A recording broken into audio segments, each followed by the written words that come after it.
it actually penetrates the societies and cultures of rice-growing countries, particularly in Asia. It is not just a cultural icon for the world, it is also the staple food for well over half the world's population.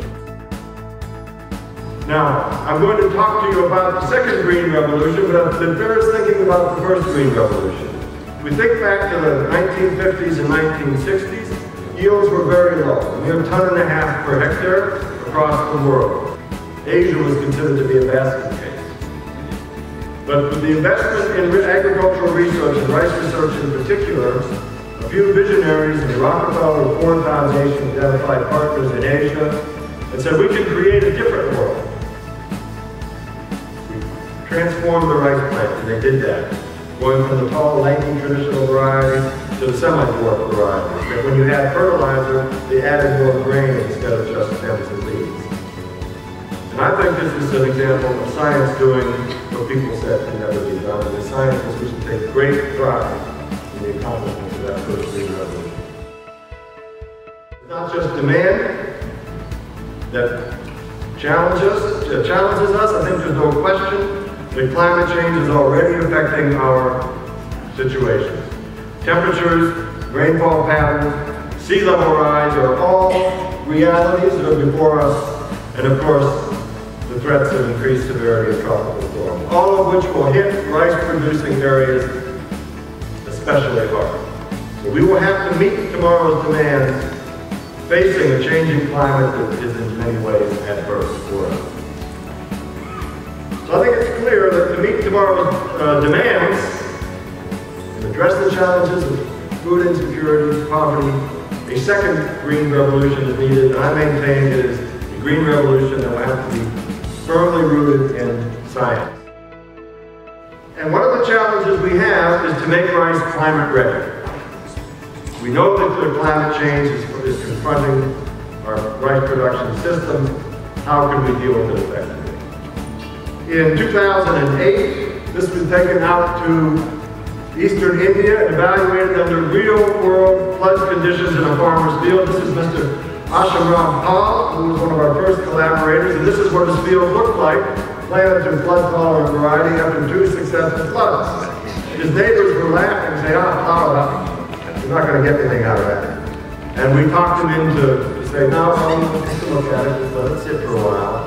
And that's what that same field looked like on October 31st. Miraculous recovery is how it was described by the farmers there. And that material is moving across India, Bangladesh, and Southeast Asia very quickly. Millions of farmers have already received seed of the material. And I go out on the limb, talk about the second green revolution. And I say not only has the second green revolution begun, I can tell you that the second green revolution began at 1:17 in the afternoon, July 31st, 2008, when Mr. Paul did not plow up his field. And he showed the faith in the science that we could overcome a problem that had plagued him and his ancestors for generations. I believe we should be thinking about the third green revolution now. We don't want to wait 45 years between green revolutions. We prepare the foundations now.